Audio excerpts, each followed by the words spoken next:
오늘은 은혜에 사로잡혀야 할 이유 이 주제를 가지고 같이 말씀 생각해 보겠습니다.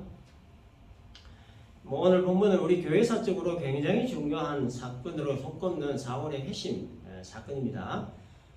예수 믿는 자들을 체포하러 가기 위해서 다메섹으로 가던 사울이 이제 부활하신 예수님을 만나고 회심하게 되었다 하는 그런 내용이죠. 다메섹은 예루살렘으로부터 약 한 230km 거리에 있는 지역입니다. 산면이 산으로 둘러싸인 해발 약 한 670m에 있는 고원지대입니다. 당시에 이 박해를 피해 다메섹으로 피신했던 유대인 출신 그리스도인 그 수가 상당히 많았는데 AD 66년 그 네로 황제 박해 때 약 한 1,500여 명의 유대인이 학살당했다는 그런 그 역사가들의 또 보고가 또 있습니다. 사울이 어떤 사람이었는가에 대해서 우리가 성경 구절을 몇 군데만 이렇게 좀 찾아보면 사도행전 10장 58절 성 밖으로 내치고 돌로 칠세 증인들이 옷을 벗어 사울이라는 청년의 발 앞에 두었다. 사도행전 8장 1절 사울은 그가 죽임당함을 마땅히 여기더라. 사도행전 8장 3절 사울이 교회를 잠멸할세 깍집에 들어가 남녀를 끌어다가 옥에 넘기니라. 그리고 오늘 본문 1절에도 사울이 주의 제자들에 대하여 여전히 위협과 살기가 등등하여 이렇게 기록이 되어 있습니다. 사울에 대해서 짧게 요약하고 그랬습니다. 스데반 순교의 주도적인 역할을 했던 사람이고 또 예수 믿는 자들을 잡아다 옥에 가뒀던 사람이고 또 교회를 잠멸하기 위해 살기가 아주 등등했던 사람이었다. 이렇게 우리가 사울을 생각하면 되겠습니다. 사울이죠. 사울이 왜 이렇게 기독교 박해에 열심을 내었을까? 결론부터 말하면 메시아에 대한 관점 차이 때문입니다. 메시아에 대한 관점 차이. 유대인이 생각하고 기다리던 메시아는 어떻습니까? 다윗의 후손을 통하여 나타나는 정치적인 메시아입니다. 그래서 로마의 압제에서 이스라엘을 해방시킬 왕으로서 그런 메시아를 기다리고 있었던 거죠. 마치 모세가 이스라엘 백성들을 애굽으로 구출하여 가나안으로 인도한 것처럼 로마를 무력으로 물리치고 정치적으로 완전한 독립을 구현할 강력한 지도자, 그런 메시아를 기다렸다는 겁니다. 근데 예수님은 그렇게 오시지 않았었죠. 나귀를 타고 아주 초라한 모습으로 예루살렘에 입성을 하셨습니다. 지금까지 지켜오던 유대인 전통과 유전을 뒤집어 엎어버리셨습니다. 자신을 하나님의 아들이라 말씀을 하셨고 성전을 헐라 내가 사흘 만에 일으키겠다라는 말씀도 하셨죠. 사람들을 선동한 죄, 내라는 못죄, 신성 모독죄로 십자가에 달려 무기력하게 죽으셨습니다. 그런데 그렇게 죽은 예수가 다시 살아났다라고 하니까 이 사울의 입장에서는 마치 독버섯처럼 자라고 있는 이 기독교의 싹을 자르지 않을 수 없었던 거죠. 사울은 당대 최고의 석학 가말리알의 그 문화생이었고 또 바리새파의 히브리인 중에 히브리였습니다. 또 자기 스스로도 나는 율법에 관한 흠이 없는 자라 했을 정도로 율법에 아주 정통한 사람이었습니다. 히브리인 중에 히브리인 그리고 정통 유대인이 되려고 하면 가장 첫 번째 조건이 뭐냐면 혈통적으로 피가 섞이지 않은 순수 유대인이어야 했습니다. 거기다가 이제 엄한 율법 교육을 받아야 되고 훈련을 받아야 하는 바리새파 사람이어야 했습니다. 그래서 사울은 이 모든 조건을 완벽하게 다 갖춘 완벽한 사람이었습니다. 그래서 사울은 이 모든 것들에 대한 그 엄청난 자부심을 가지고 그 율법을 아주 철저하게 지키려고 노력했던 사람이었습니다. 왜냐? 율법을 철저히 지키는 것이 하나님을 사랑하는 것으로 그리고 하나님을 기쁘시게 해야 되는 것으로 그렇게 믿었기 때문입니다. 그런데 문제는 그 열심의 그 도가 너무 지나쳐서 하나님과 관계없는 율법들을 만들고 율법의 정신과는 아무 관계없는 어떤 세부 규정들을 만들어서 지키려고 했다는 겁니다. 예를 들어서 율법에 안식일에 일하지 말라라고 이렇게 명시되어 있는 부분에 대해서 이 유대인들은 이 정도 가지고 하나님을 기쁘시게 해드릴 수 있나? 이 정도 가지고 하나님을 사랑한다 말할 수 있나? 좀 더 세부적인 사항들을 많이 만들어 지켜야 하나님을 사랑한다 할 수 있지. 이런 생각을 하면서 안식일에 걸어갈 수 있는 거리도 정하고 이마에 땀을 흘릴 정도 그 이상의 일을 해서도 안 되고 안식일에는 요리도 해서 안 되고 돈 써서도 안 되고 화초에 물 주는 일도 안 되고 이렇게 세세한 규정들을 만들어 지키는 것이 율법을 잘 지키는 것이다. 그래야 하나님 기뻐하시는 것이고 하나님을 사랑하는 것이다. 라고 하는 것을 증명하는 것으로 이렇게 믿었다는 거예요. 그런데 예수님이 안식일날 병자들을 고치시지를 않나, 정해놓은 거리 이상을 걸으시지를 않나, 뭐 음식을 해 먹지를 않나, 뭐 죄인들과 같이 밥을 드시지를 않나, 번번이 이 율법의 그 규정들을 어기셨던 거예요. 뿐만 아니라 율법을 잘 지키는 자들에게는 오히려 외식하는 자라고 이렇게 책망하셨어요. 회개하라 하시고 화 있을 진저라 하시고 독사의 자식들아 이런 말씀들을 하시니 열심히 특심인 이 정통 유대인들 입장에서는 예수님이 얼마나 정말 믿게 그렇게 보였겠습니까? 그러니까 미운 정도가 아니죠. 그게 민족의 대적자로 여길 수밖에 없었던 겁니다. 그래서 결국 처형을 했던 거고요. 그래서 사울이 이 기독교 복음을 전하는 스데반을 제거하는 일에 주도적인 역할을 했던 것이고, 그리고 기독교 싹을 완전히 잘라내기 위해서 닥치는 대로 잡아들이고 이 교회를 참멸하라고 했던 겁니다. 그렇게 하는 것이 하나님이 기뻐하신 일이고 영광을 올려드리는 일이고 하나님을 사랑하는 일이라 그렇게 믿었기 때문입니다. 그런데 부활하신 예수께서 사울에게 나타나셔서 하신 첫 마디가 뭐였습니까? 4절에 사울아 사울아 네가 어찌하여 나를 박해하느냐 이 말씀이셨죠. 율법 잘 지키는 것이 하나님을 사랑하는 일로 하나님을 기쁘시게 해드리는 일로 믿고 있었는데, 그래서 율법 어기는 자들을 잡아다 옥에 가두고 처형하고 교회를 참멸하라고 하는데, 그런데 하나님의 진단은 뭡니까? 왜 나를 박해하느냐. 사울과 하나님 사이에 아주 커다란 갭이 있었던 겁니다. 하나님이 주신 율법에 대한 큰 오해를 하고 있었다는 거죠. 율법의 참된 정신을 모르고 율법 속에 담긴 진짜 의미는 외면한 채 표면적으로만 외형적으로만 율법을 지키려고 한 것. 이게 이제 율법 주신 하나님의 그 어떤 정신이나 목적, 의미의 큰 오해였던 겁니다. 마태복음 5장에서 8장에 예수님의 그 소위 산상수훈이 기록되어 있죠. 정통적으로 알고 지켜오던 율법에 대한 새로운 해석을 예수님이 하셨습니다. 그 중에 예를 들면 그 살인이나 어떤 간음에 대한 새로운 해석을 하셨습니다. 일반적으로 간음을 했다 안 했다의 기준은 뭡니까? 남의 아내나 남의 남편과 잠자리를 했다 안 했다 라고 하는 이 행동이 기준입니다. 잠자리를 같이 하는 행동했으면 간음을 하지 않은 것이고, 잠자리를 같이 안 했으면 간음하지 않은 것이고, 잠자리를 했으면 간음을 한 것이죠. 살인을 했으면 한 것이고 안 했으면 안 한 겁니다. 이게 유대인의 일반적인 율법에 관한 생각이었어요. 행동이 기준이었다. 행동이. 근데 예수님은 해석을 좀 달리 하셨어요. 마음에 음욕을 품은 자마다 간음한 자라. 마음에 탐심을 가진 자는 도둑질한 자라. 마음에 형제를 미워한 자는 살인한 자라. 이 마음을 기준으로 삼으셨다. 마태복음 5장 21절 22절 누구든지 살인하면 심판을 받게 되리라 하였다는 것을 너희가 들었으나 나는 너희에게 이르노니 형제에게 노하는 자마다 심판을 받게 되고 형제를 대하여 나가라 하는 자는 공회에 잡혀가게 되고 미련한 놈이라 하는 자는 지옥불에 들어가게 되리라. 또 마태복음 5장 27절에서도 또 간음하지 말라 하였다는 것을 너희가 들었으나 나는 너희에게 이르노니 음욕을 품고 여자를 보는 자마다 마음에 이미 간음하였느니라. 여러분 이 말씀에 자유로운 사람이 어디에 계십니까? 다시 말해서 마음으로 죄짓지 않은 사람이 어디 있겠느냐라고 하는 겁니다. 이 말씀에 자유로운 사람 아무도 없다는 거죠. 그래서 이것은 아무도 비껴갈 수 없는 그 인간의 죄악된 본성에 대해서 말씀을 하신 겁니다.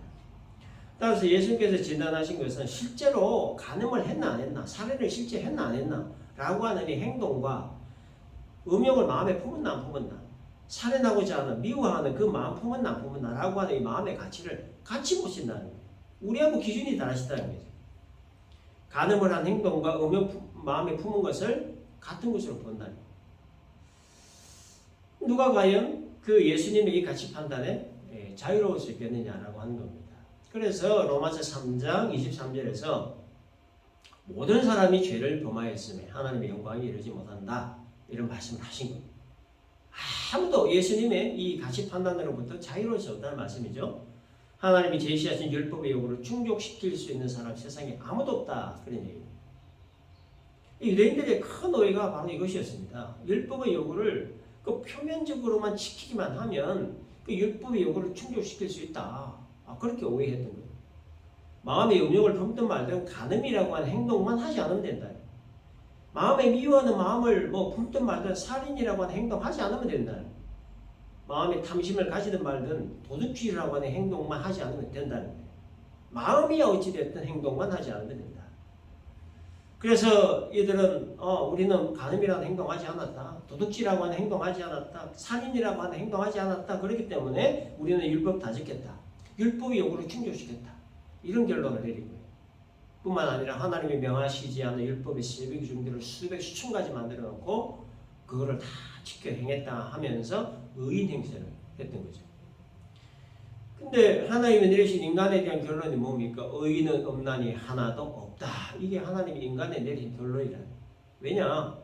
모든 행동의 근원이 되는 마음이 죄로 물들었기 때문이라는 거죠. 그래서 하나님은 죄의 근본적인 원인을 이 마음에서부터 찾으십니다. 행동으로 죄를 짓도록 하는 근원인 마음에서 죄의 원인을 찾으신다는 거예요. 근데 유대인들이 이걸 몰랐습니다. 사울이 이걸 몰랐다는 거예요. 그저 율법을 표면적으로만 열심히 잘 지키면 되는 줄 알았다는 거예요. 그래서 유대인들이 만들어 놓은 새벽 중기를 번번에 어기는 이 그리스도인들을 율법의 잣대로 자르고 율법의 이름으로 처단을 했던 거예요. 하나님께서 더 이상 보고 계실 수도 없으셨습니다. 율법의 이름으로 그리스도인들을 잡으러 가던 사울을 그냥 내버려 두실 수 없었던 거예요. 그냥 두고 보실 수 없었던 거예요. 그래서 부활하신 예수님이 나타나신 겁니다. 이것을 하나님의 비상섭리라 읽었습니다. 위급한 상황에 초자연적인 일을 일으키시거나 특정인에게 나타나시거나 하시는 하나님의 역사를 말하는 거죠. 살기가 등등했던 사울에게 하나님의 비상섭리로 나타나신 예수님이 뭐라고 하셨냐? 사울아, 사울아, 네가 어찌하여 나를 박해하느냐? 이런 책망 어린 물음을 하신 겁니다. 이 구절에서 우리가 알 수 있는 것이 하나가 있는데요. 예수님은 지금 박해를 당하고 있는 교회와 성도들과 예수님 자기 자신을 동일시하고 있다는 겁니다. 사울이 예수님을 직접 박해한 적이 있습니까? 없지요. 그런데 예수님은 사울에게 네가 박해하는 예수다 이렇게 말씀하셨어요. 이것은 예수님과 교회와의 관계 그리고 예수님과 성도와의 관계가 어떠한 관계인가를 잘 알게 해주는 말씀입니다. 예수님과 교회와 성도와의 관계도 마치 삼위일체 하는 것 같이 서로서로 연결되어 있는 관계, 분리할 수 없는 관계, 하나님 관계에 있다 하는 것을 말해주는 겁니다. 그래서 예수님은 교회와 성도들이 박해받는 것을 자신의 박해로 받아들이셨던 거예요. 어찌하여 나를 박해하느냐? 나는 네가 박해하는 예수라. 성도와 교회와 예수님 자신을 동일시하고 사울에게 질책을 하신 겁니다. 주여 누구시니까? 라는 물음에 예수님은 나는 네가 박해하는 예수라 이런 응답을 하시고 그 다음 주님은 사울에게 네가 만나야 할 사람이 있으니 시내로 들어가라는 말씀을 하십니다. 6절에 너는 일어나 시내로 들어가라. 네가 행할 것을 내게 이를 자가 있느니라. 이 말씀 이후에 사울은 아무것도 보지 못하게 되었고 같이 간 일행의 손에 이끌려 다메섹으로 들어가서 먹지도 못하고 마시지도 못하고 또 보지도 못한 채 사울을 보내게 됩니다. 이런 상황에서 주님은 또 아나니아를 부르십니다. 아나니아라고 하는 이름의 뜻은 하나님은 은혜로우시다 이런 뜻인데요. 그리고 또 10절에 보면 아나니아에 대해서 제자로 표현합니다. 제자라고 하는 것은 그냥 예수 믿는 정도가 아니고 하나님 나라를 위해 쓰임을 받는 자라는 뜻입니다. 아나니아에게 시키실 일이 있어서 주님이 부르셨는데 10절 보니까 아나니아야 라고 부르셨죠. 그러니까 아나니아가 주여 내가 여기 있나이다 이렇게 대답을 했습니다. 이게 주여 내가 여기 있나이다 라고 하는 이 표현은 주님이 부르시니까 아나니아가 대답했다 이렇게 단순한 대답이 아니라 이것은 성경에서 선지자적인 반응을 표현할 때 쓰는 문구입니다. 주님이 부르시면 네 하고 순종할 준비가 되어 있는 상태, 주님의 부름에 즉각 응답할 준비가 되어 있는 상태가 바로 주여 내가 여기 있나이다 그런 표현인 겁니다. 그래서 아나니아를 부르신 주님이 일을 맡기셨는데 11절 보니까 주께서 이르시되 일어나 집가라 하는 거리로 가서 유다의 집에서 5사람 사울이라는 사람을 찾으라. 그가 기도하는 중이니라. 그가 아나니아라는 사람이 들어와서 자기에게 안수하여 보게 하는 것을 보았느니라 하시거늘 이렇게 얘기했습니다. 유다 집에 머물고 있는 사울이 기도 중에 환상을 보았다는 거죠. 그 아나니아가 사울 자신에게 와서 안수기도를 통해 자기 눈을 뜨게 해줄 것을 보았다는 겁니다. 그래서 유다 집에 머물고 있는 사울에게 가서 안수기도 해주라, 이 일을 맡기신 거예요. 한마디로 말해서 사울에게 가서 안수기도 해주고 눈 뜨게 해주라, 그 일을 맡기신 거예요. 주님이 이렇게 말씀을 하셨으면 아나니아가 네 알겠습니다 하고 가면 되는데 이런저런 염려스러운 말을 합니다. 13절을 보면 13절 14절 말씀을 의역을 하면 이렇습니다. 주님, 이 사람은 예루살렘에 있는 성도들에게 많이 박해를 했다고 들었습니다. 그리고 지금도 성도들을 잡으러 가기 위해 다메섹까지 왔습니다. 그런데 제가 어떻게 그를 만나서 안수 기도해 줄 수 있겠습니까? 뭐 이런 얘기죠. 주님으로부터 만남을 요구받은 사울에 대해 아나니아가 만남을 꺼려했던 이유는 사울이 교회를 잡멸하려고 하는 자라는 것을 알고 있었기 때문입니다. 지금 눈이 안 보이면 그대로 쭉 안 보여야 그 더 이상 박해를 하지 않을 텐데 왜 눈이 뜨도록 가서 기도해 줘야 되나요? 눈 뜨면 다시 박해할 텐데 말이에요. 이게 이제 아나니아의 뭐 기록은 없지만 속마음이 아니었겠나. 그래서 머뭇거리지 않았나 싶은 거예요. 아무튼 이런저런 이유로 사울 만나기를 꺼려하는 말을 하자 주님은 15절에서 단호하게 가라고 말씀하십니다. 주께서 이르시되 가라. 이 사람은 내 이름을 이방인과 임금들과 이스라엘 자손들에게 전하기 위하여 택한 나의 그릇이다. 상냥받게 말씀을 하셨습니다. 교회를 박해하고 성도들에게 큰 해를 입히고 있는 사울을 택하셨다니, 그것도 이방의 빛으로 택하셨다니, 이건 이해 불가의 말씀입니다. 많고 많은 사람들 중에 왜 하필이면 사울 같은 사람을 왜 남녀노소 가리지 않고 믿는 자들을 모조리 잡아다 옥에 가두고 신문하고 죽이고 교회를 참변하라고 하고 다메섹까지 피신해와 성도들을 지금 잡으러 온 저 사람을 도대체 왜 하필이면 저 사람이냐라고 하는, 상식적으로는 도무지 이해가 되지 않고 그래서 가지 않기를 한번 버텨봤지만 그러나 아나니아는 주님의 단호한 말씀에 더 이상 거부하지 못하고 사울에게 가서 기도를 해주게 됩니다. 17절에 아나니아가 떠나 그 집에 들어가서 그에게 안수하여 이르되 형제 사울아, 형제 사울아, 주 곧 네가 오는 길에서 나타나시던 예수께서 나를 보내어 너로 다시 보게 하시고 성령으로 충만하게 하신다 하니. 여러분, 이 구절에서 우리가 주목해야 될 말이 하나가 있습니다. 그것은 사울을 향하여서 형제 사울아라고 하는 말입니다. 아나니아가 사울을 향해서 형제라고 불렀어요. 형제라고. 대적자라고 불러도 시원찮은데 형제라고 불렀어요. 어떻게 이 사울을 형제라고 부를 수 있느냐? 이건 역시나 상식적으로 정말 이해가 불가한 일입니다. 내 믿음의 형제들을 체포하고 가두고 죽이고 박해하는 이 사람, 교회의 대적자를 어떻게 형제라고 부를 수 있느냐는 거예요. 어떻게 이럴 수 있느냐는 거예요. 아나니아의 마음을 하나님이 강권하시기 때문에 가능한 일이었습니다. 사울을 향하여 형제라고 부를 수 있던 것은 이거는 사람 마음이 아니죠. 아나니아의 마음이 아닙니다. 하나님이 아나니아의 마음을 강권하셨기 때문에 사울을 형제로 부를 수 있었다는 거예요. 이게 바로 하나님의 강권적인 은혜다. 그렇게 얘기하는 겁니다. 사울을 하나님 자신의 그릇으로 택하신 것, 구원을 베푸신 것, 이방의 빛으로 삼으신 것, 아나니아의 마음을 바꾸어서 사울을 형제로 부를 수 있게 하신 것, 이 모든 일들이 바로 하나님의 강권적인 은혜에 의해 되어진 일이라는 거예요. 하나님의 강권적인 은혜. 이거를 칼빈이 뭐라고 했냐면은 항구할 수 없는 은혜다. 이렇게 표현을 했습니다. 하나님이 강권적으로 베푸시는 은혜는 어느 누구도 항구할 수 없다, 거부할 수 없다는 거죠. 내가 아무리 싫어서 거부하고 도망간다 하더라도 하나님이 강권적으로 은혜 베푸시는 자는 절대로 그 은혜를 거부할 수 없다는 거죠.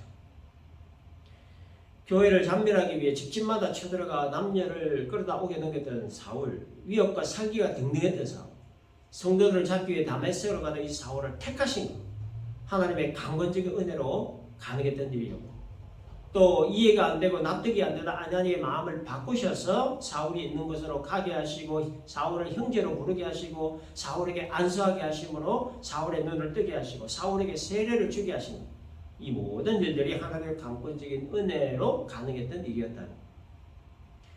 사울의 그 표면적인 모습만을 보면 이 사람은 뭐 구원받기에 불가능한 존재죠. 하나님의 택한 그릇이 되어가지고 뭐 이방이 빛이 된다? 뭐 상상할 수 없는 일입니다. 그럼에도 불구하고 하나님은 자신의 강권적인 은혜로 사울을 택하시고 변화시키시고 아나니아의 마음도 바꾸셔서 자신의 역사를 묵묵히 이루어가고 계셨던 거예요. 여러분 우리도 마찬가지입니다. 하나님의 강권적인 은혜가 없었다고 하면 과연 오늘 우리가 이 시간 이 자리에 앉아 있을 수 있을까? 죄 짓는 것을 좋아하고 쾌락을 사랑하고 즐기려고 하는 것이 우리의 본성입니다. 그렇기 때문에 우리의 그 본성은 가급적 하나님을 멀리하고픈 이게 우리의 본질이라는 거예요. 근데 우리가 하나님을 가까이 하고 또 하나님께 예배 드리는 것을 기뻐할 수 있는 것 이게 어떻게 됩니까? 하나님의 강권적인 은혜가 있었기 때문에 가능한 일이라고 합니다. 그래서 여러분 우리는 하나님의 이 은혜에 항상 사로잡혀서 살아가고 있는 거예요. 부흥회나 어떤 이벤트를 통해 뭐 한 번, 두 번 은혜 받고 마는 건 아니고 매일매일 하나님 은혜에 사로잡힌 삶을 살아가야 한다는 거예요. 우리가 매일 아침마다 밥을 먹고 점심에도 밥을 먹고 저녁에도 밥을 먹고 중간중간에 간식도 먹음으로 우리 육체적 건강을 유지하는 것처럼 우리의 영적 건강 유지를 위해 우리 매일매일 하나님의 은혜를 먹고 살아야 된다. 이게 바로 하나님 은혜에 사로잡힌 삶이라는 겁니다. 하나님 은혜에 사로잡혀 살아야 할 이유가 몇 가지 있습니다. 첫째는 하나님 은혜에 사로잡혀야 비로소 영적으로 철든 성도가 될 수 있어요. 여러분 철이 든다는 거가 뭡니까? 뭘 의미하는 거죠? 뭐 여러 가지로 표현할 수 있겠습니다만은 부모의 마음을 헤아리는 거 이게 뭐 철들었다 우리가 그렇게 표현하지 않습니까? 사람이 철들지 않을 때 그리고 철이 들었을 때 가장 큰 차이가 뭡니까? 부모의 마음을 헤아리느냐 헤아리지 못하느냐 이 차이입니다. 그래서 여러분 언제 보통 철이 듭니까? 자식이 결혼을 해서 아이를 낳아 기르면서부터 특히 아이가 엄청나게 아플 때 그 부모의 마음을 헤아릴 수 있게 되는 거예요. 그리고 부모의 그 마음을 헤아리는 그때부터 비로소 이제 철이 들기 시작하는 겁니다. 영적인 아버지, 우리 하나님 아버지께도 마찬가지라는 거죠. 하나님 아버지의 마음을 헤아릴 수만 있다면 그 영적으로 철든 겁니다. 영적으로 철이 들면 하나님 아버지의 마음을 헤아릴 수 있게 되므로 하나님이 무엇을 기뻐하시는지를 알게 되고 그래서 하나님 기뻐하시는 일을 그때부터 하게 되는 겁니다. 그래서 하나님의 은혜는 영적으로 철들게 하는 것이고 따라서 영적으로 철된 상태의 그 지속적 유지를 위해 우리는 매일 그 하나님의 은혜에 사로잡힌 삶을 살아야 된다.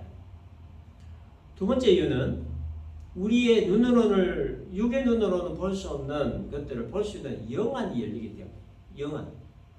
하나님 은혜에 사로잡히면 하늘의 신령한 것들을 볼 수 있는 눈이 열려요. 하나님 나라의 크고 비밀한 것들을 볼 수 있는 눈이 열리게 되는 거예요. 초대교회 12명의 사도들을 비롯해서 마가의 다락방에 성령 체험했던 120여 명의 성도들 이들이 가진 핍박과 가진 억구와 순교를 당하면서까지 복음 전하는 일을 감당할 수 있었던 그 원동력이 뭡니까? 하나님의 은혜에 사로잡혔기 때문입니다. 그래서 이전에는 볼 수 없었던 하늘의 신령한 일 것들을 보게 되었고 하늘의 그 크고 비밀한 것들을 보게 되었던 거예요. 그래서 그 원동력이 뭐냐? 하나님 은혜에 사로잡힘으로 인한 것이었다. 세 번째 이유는 마음의 평안이나 기쁨이나 감사 때문에 은혜에 사로잡혀야 돼요. 여러분 우리가 사는 세상에 우리 마음의 평안을 빼앗아가고 기쁨을 빼앗아가고 행복을 빼앗아가 사방천지에 널려 있습니다. 좀 안 보고 살면 좋겠는데 말이에요. 응? 좀 안 듣고 살면 좋겠는데 싫든 좋든 뭐 자이든 타이든 와니아스에 조용하다고 소문나서 갔는데 온 사방천지에 개들이 짖어가지고 얼마나 스트레스가 쌓여집니다. 그러니까 환경이 문제가 아니더라고요. 환경이. 아무튼 우리들 주변에는 그 우리들 마음의 평안과 기쁨을 빼앗아가는 그 환경적으로 빼앗아가는 것들이 너무 많습니다. 돈이 그러하죠. 우리의 건강이 그러합니다. 또 우리의 미래가 또 그래요. 뭐 이런 것들을 생각하면 얼마나 마음이 힘듭니까? 불안하고. 또 원망 불평할 것들은 또 뭐 얼마나 많습니까? 세상에 불의한 일들, 이해되지 않는 일들, 비상식적인 일들이 여러분 얼마나 많아요. 그래서 우리가 하나님 은혜에 이렇게 사로잡히지 않으면 우리 마음은 결론적으로 지옥이 될 수밖에 없는 거예요. 마음의 평안도 빼앗기고 기쁨도 빼앗기고 감사도 빼앗기고 돈에 짓눌리고 건강에 짓눌리고 미래에 짓눌리고 세상 부조리에 짓눌리고 하루하루 원망하고 불평하고 세상 탓하고 사람 탓하고 환경 탓하고 상황 탓만 하다가 그냥 인생 가버리는. 그래서 하나님 은혜에 사로잡힐 이유가 여기 있는 겁니다. 환경과 상황을 극복할 수 있는 마음의 평안과 기쁨, 그리고 무엇보다 감사의 삶을 살아가게 하는 원동력이기 때문이라. 네 번째 이유는 하나님께 쓰임을 받으시기 때문입니다. 교회와 성교를 박해하는 사울이 하나님 은혜에 사로잡히니까 이방의 빛으로 쓰임받았습니다. 그리고 자신의 상식과 기준으로 이해되지 않던 아나니아가 하나님 은혜에 사로잡히니까 마음이 열려요. 그래서 사울에게 안수하고 세례를 베푸는 사람으로 쓰임을 받았습니다. 베드로와 요한이 하나님 은혜에 사로잡히니까 복음 전하는 자로 쓰임을 받았습니다. 또 스데반이 하나님 은혜에 사로잡히니까 공의 연들 앞에서도 또 죽음 앞에서도 담대히 복음 전하는 자로 쓰임 받았습니다. 빌립이 하나님 은혜에 사로잡히니까 사마리아를 복음화하는 자로 쓰임 받았고, 또 이디오피아 내시에게 복음 전하고 세례 주는 자로 쓰임을 받았습니다. 그래서 여러분 성경을 자세히 보면 그 어디에도 하나님의 은혜에 사로잡히지 않고 하나님께 쓰임 받은 사람 아무도 없습니다. 어느 시대 어느 나라 동서 고금을 방문하고 하나님이 가장 먼저 하시는 일이 뭐냐? 하나님의 은혜로 사로잡는 일이에요. 하나님이 쓰시기에 합당한 그릇으로 준비될 때까지 은혜를 주셔서 무장시키게 하십니다. 그래서 하나님의 역사는 항상 은혜 받은 자를 통해 이루어 가고 계신다는 거예요. 하나님의 은혜가 강권적으로 임하고 하나님의 은혜가 그 은혜에 사로잡힐 때 비로소 하나님께 쓰임받을 그릇으로 준비가 되는 겁니다. 그러면 여러분 반대로 하나님 은혜에 사로잡히지 못하면 어떻게 될까? 첫째, 영적으로 치료되지 않습니다. 그래서 하나님 마음을 헤아릴 수가 없어요. 그래서 하나님이 뭘 기뻐하시는지 뭐를 싫어하는지 도무지 감수쳐 잡을 수가 없습니다. 그래서 신앙생활을 하기는 하되 항상 자기 위주의 신앙생활을 하게 됩니다. 자기 기분 따라, 자기 상태에 따라, 자기 상황에 따라 들쑥날쑥 이랬다 저랬다 영적으로 철들지 않은 그런 모습으로 그냥 그렇게 살아가요. 두 번째는 하나님 은혜에 사로잡히지 못하면 영안이 열리지 않죠. 영안이 열리지 않으니 뭐 하늘의 신령한 것들을 볼 수도 없고 하나님 나라의 크고 비밀한 것들도 볼 수가 없습니다. 내세에 대해서 생각을 하지 못해요. 천국과 영생에 대해서 별 감흥이 없습니다. 따라서 육의 눈을 가지고 항상 땅의 것만을 추구하면서 그렇게 살아가게 됩니다. 세 번째, 하나님 은혜에 사로잡히지 못하면 마음의 평안이 없죠. 기쁨도 없습니다. 감사도 없는 삶을 살게 되죠. 원망과 불평의 말이 끊임없이 이어지는 삶을 살게 됩니다. 하루하루 무미건조한 삶을 살게 되는 거죠. 네 번째, 하나님께 쓰임받을 일이 없습니다. 하나님이 아무리 쓰시고 싶어도 영적으로 처리되지 않아. 하나님 마음도 헤아리지 못하고 하나님 나라의 비밀을 알지도 못하는 사람 하나님이 쓰실 수가 없는 거지. 하나님 마음도 헤아리고 영적인 것도 보고 또 하나님 나라에 뭔가 좀 깊이 어떤 깨달음이 있어야 하나님이 쓰실 수가 있는데, 그러려면 하나님 은혜를 받고 그 하나님 은혜에 사로잡혀야 되는데, 근데 그 은혜도 모르고 체험도 없다면 당연히 있을 수가 없는 거죠. 여러분, 죄인 되었던 우리를 하나님 자기 백성으로 삼으신 이유가 뭡니까? 하나님을 하나님 되게 하는 거죠. 하나님의 하나님됨을 그 작게는 우리의 이웃에게 또 크게는 세계 만방에 전하게 하기 위해서 하나님 우리를 자기 백성 삼아 주셨는데, 근데 그저 하나님 백성 된 것에만 우리가 만족을 하고 하나님 은혜를 지속적으로 공급받지 않고 하나님 은혜에 사로잡히지 않으면 자기 백성으로 불러주니까 하나님의 그 목적에 무의미적이 되는 거예요. 구원은 전적인 하나님의 은혜에 의해서지만 구원 이후의 지속적인 은혜의 공급은 구하고 찾고 두드린 자에게 주시는 하나님의 또 다른 선물이라는 거예요. 따라서 지속적인 하나님 은혜의 공급, 하나님 은혜에 사로잡히기 위해서는 지속적인 예배와 말씀과 기도와 찬양의 삶을 꾸준하게 이어가야 된다는 겁니다. 말씀을 정리하겠습니다. 사울을 이방의 빛으로 삼으신 것은 하나님의 강권적인 은혜에 의해서라는 거죠. 하나님의 강권적인 은혜에 사로잡혀 이유 네 가지입니다. 첫째, 영적으로 철든 그리스도인이 될 수 있기 때문이라는 거고, 두 번째, 영안이 열려서 하나님 나라의 크고 비밀한 것들을 볼 수 있기 때문이라는 거, 세 번째, 마음의 평안과 기쁨과 감사 때문이라는 거, 네 번째, 하나님께 쓰임 받을 수 있기 때문이라. 이 말씀 여러분 우리 모두 다 기억을 하시고, 우리 모두 다 지속적인 하나님의 은혜를 지속적으로 공부를 받아 하나님의 은혜에 사로잡힌 자가 되므로 우리 모두가 영적으로 철든 성도, 또 영안이 활짝 열린 성도, 마음의 평안과 기쁨과 감사가 넘치는 성도, 그래서 하나님께 귀하게 쓰임받는 존귀한 성도 우리 모두가 되시기를 주님의